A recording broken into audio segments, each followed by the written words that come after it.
Alright, so strap in because the 2025 season of Formula One has officially begun. With it comes my first ever predictions. This is either gonna be 100% right or 100% wrong. I don't know. This is my first one ever. I also made a rookies prediction video, which will be linked in one of these two corners up here. On that video, I go over their single-seater careers leading up to Formula One. So if you want to get to know the rookies more and know what they're capable of, go ahead and watch that video. Don't forget to hit that subscribe button, and let's kick things off, pun intended, with the Kick Sauber team, with Bortoleto and Hulkenberg as their driver lineup. By the way, let me just say also about this team, if it wasn't because of the fact that they're both on the Kick team, they would probably be higher on the list. And with Bortoleto being a rookie to the team, despite winning the F3 championship and the F2 championship that he took a part in, I still can't put him anywhere above 20th. And let's just hope next year in Audi is different for him. And as far as Hulkenberg goes, this is the guy that has the record for being in Formula One the longest without a podium. And again, because of the fact that they're in the Sauber team, I can't put him anywhere above P19. At least he's going to do better than Bortoleto. And now moving on to the Williams team, we're going to start things off with Alex Albon. Alex Albon is somebody who's been in the sport for a little bit now, and things are sort of looking promising for Williams this year. As far as the development of the car goes, it seems like Carlos Sainz stepping into that team really has elevated them in ways that I don't think we're able to see. And the fact that Albon is also going to have Carlos Sainz to push him a little bit to be better than he has, because up until this point, Albon has been better than all of the teammates he's had outside of Max Verstappen for the little bit of time, for the year that he spent at Red Bull. And having that experience and the support that the team now has, I'm going to go ahead and put him at P13. And moving on to Carlos Sainz, my favorite driver. And despite the fact that he's my favorite driver, it hurts me so bad to say what I'm about to say, because of the fact that we don't know how competitive Williams is going to be. I do believe that they're going to be more competitive than they were last year, but because of the experience that Carlos Sainz has and the maturity that he's developed over the years in Formula One, I'm going to put him at P11. He's a multiple race winner at this point. Call me ambitious, call me a dick rider, I don't care. Carlos Sainz is going to score a podium for Williams in 2025. And then moving on to the Visa Cash App Racing Bulls team, aka AlphaTauri, aka so many names, best livery of 2025. Just want to throw that out there. If you don't agree with that, you're blind. With the pairing of Tsunoda and Hadjar didn't necessarily do absolutely insane throughout his early single-seater career, but he was somebody who was consistent. He seems like somebody who is able to adapt to different cars very quickly, so I don't think he's going to have a hard time getting used to the Formula One car. I do think that what he's going to struggle with is the way he behaves. He's very much just like Yuki Tsunoda was when he first arrived to the sport, angry on the mic, didn't know when to keep cool and how to react to certain things, and I think that that's going to be his biggest downfall this year, which is why I'm going to put him at P18. And then moving on to Yuki Tsunoda. You know, Yuki really has grown a lot ever since he came into the sport. I gotta say, he's up there with one of my favorites. We've seen what Yuki is sort of capable of with the car that they've been giving so far. It seems like he's always outperforming his teammates, and maybe except for Lawson at the end of the 2024 season. But prior to that, it seems like he's just consistently doing better and better and better each time. I think a solid prediction for him would be somewhere in P12, you know, just right below Sainz. I think is a good placement for him. I think he's going to do great this season. I think the fact that there's another rookie in the team, he really wants to show how much better he is, and it really will be expected of him to perform better than Hadjar for the duration of the season. And now moving on to the American team Haas. I think that Haas are going to bring a very, I wouldn't necessarily maybe say competitive package to the 2025 season, but I do believe that they are going to be a solid midfield team. And the reason I say that is because we saw how much pace they found at the end of 2024. Starting things off with Oliver Behrman. Oliver Behrman showed that he has great potential in Formula One based off of what we saw him do in 24 when he subbed in for Carlos Sainz and for Kevin Magnussen, being able to not just complete the races but also score points for both teams was something that not a lot of people predicted. Seeing him finish and scoring points for those teams, and that's what gives me a lot of hope for him. And we also saw how much pace Haas found towards the end of 2024. I'm gonna put him at P14, which I think is solid for him. It's not last. He's still doing better than a good amount of drivers out there, so I think that's expected of him, and I think that's also a realistic prediction for him. And then moving on to his teammate Esteban Ocon, I also don't think that he has been given the right car. I think the team is going to expect a lot from him, and I think all of us are also going to expect a lot from him, especially when you compare him to Oliver Behrman. but solid driver. I don't really have anything exceptional to say about him, but I also don't have anything negative to say about him. And it's because of that I'm going to go ahead and put him at P13. Solid midfield driver. And now moving on to the team with the ugliest livery in 2025. It's just bad.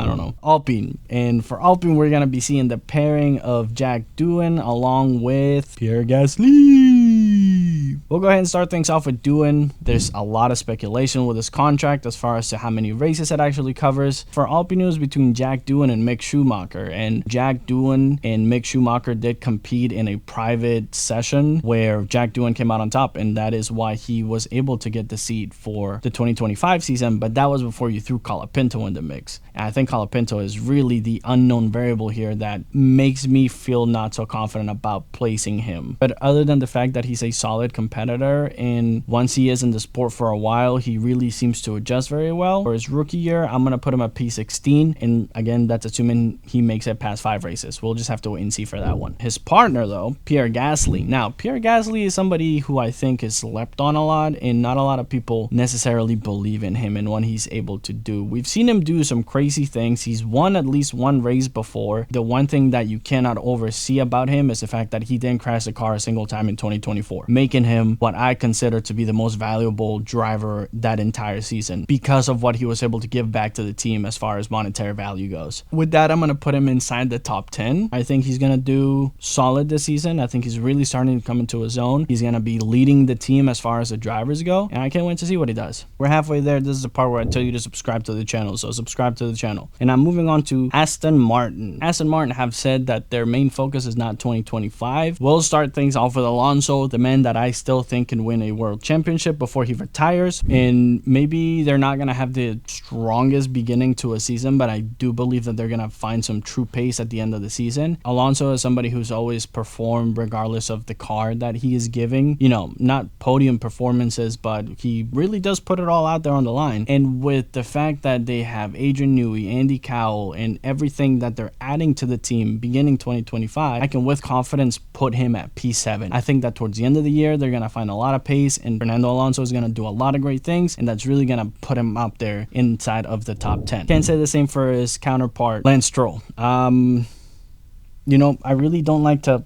talk too negatively about him, so I'm just gonna go ahead and say that I'm gonna make this quick, simple. He sucks. P17 for Lance Stroll. Okay, moving on to Mercedes. Now this is where things begin to get spicy, because Mercedes was a team that was very confused last year. They themselves said it. Some days the car would have the pace, some days the car just didn't have the pace.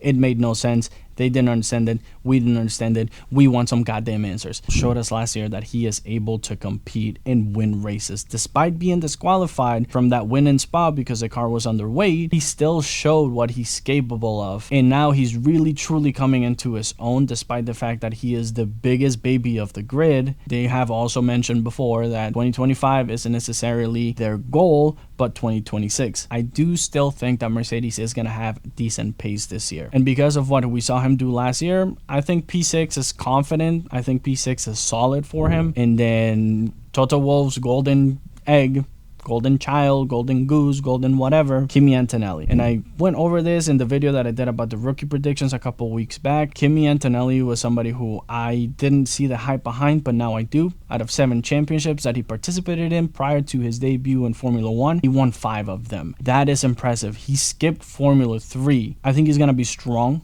I don't think he's going to do outstanding, but I think he's going to have a solid season for his rookie year. And I'm going to go ahead and put him, and this might be a little bit ambitious, but because of the fact that Mercedes does have some sort of pace, they just don't know how to find it, I'm going to put him P10. Right in the middle of the grid. In 2026, it's going to be a whole different story with him. He might actually be a contender, but we'll talk about that in a whole different video. Now moving on to the last 3 teams, Red Bull, Ferrari, and McLaren. Kicking things off with Red Bull, we're going to see a brand new pairing for this team this year with Max Verstappen and Liam Lawson. Kick things off with Liam Lawson, keep it interesting here. Now a lot is going to be expected out of Liam Lawson, the quote-unquote rookie with the most experience, having already 11 races under his belt in Formula 1, but also having competed in the most championships leading up to his debut as a full-time driver, winning in those championships. He is solid. I think it's the right time for him to be given the opportunity to be up against Max Verstappen in the same team. When you combine the fact that he has 11 races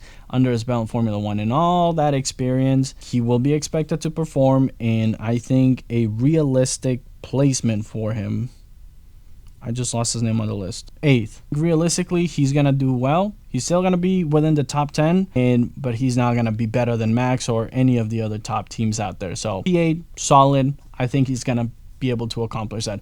But then again, he might surprise us. He has a lot of experience under his belt.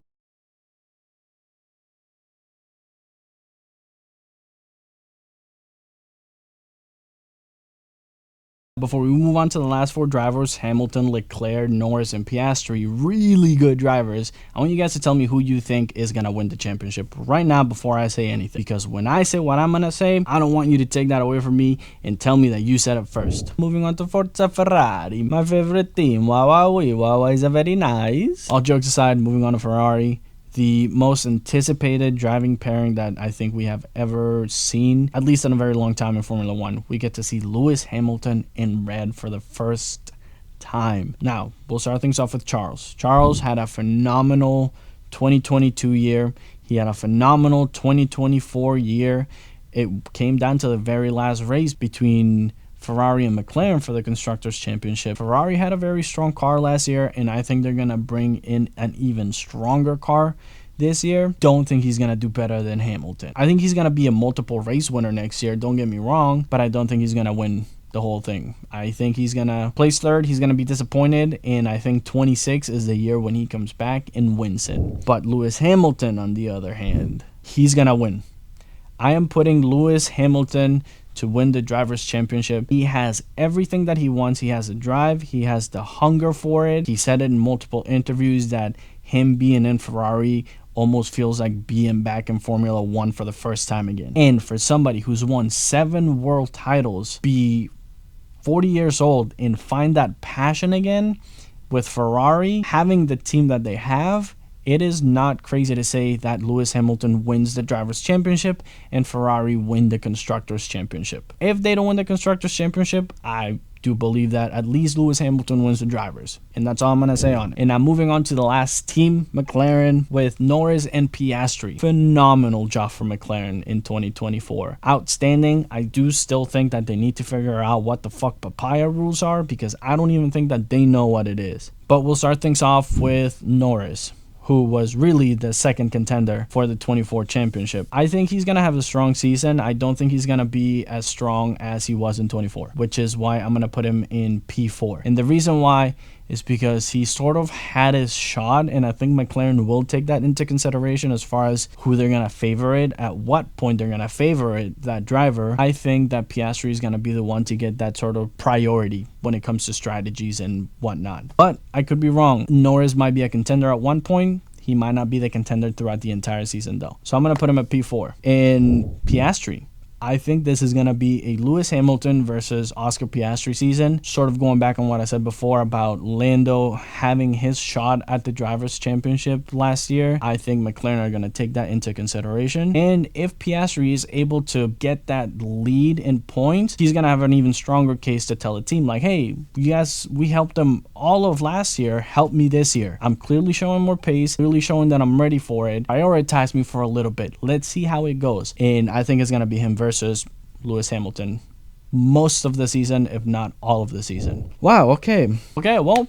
there you go. How did I do? I think this season has the potential to have a lot of race winners, much like the 2012 season, and it might even be as dramatic and as good as the 2021 season. You have 6 rookies on the grid that are clearly very talented. Kimi Antonelli, could he be the next Max Verstappen?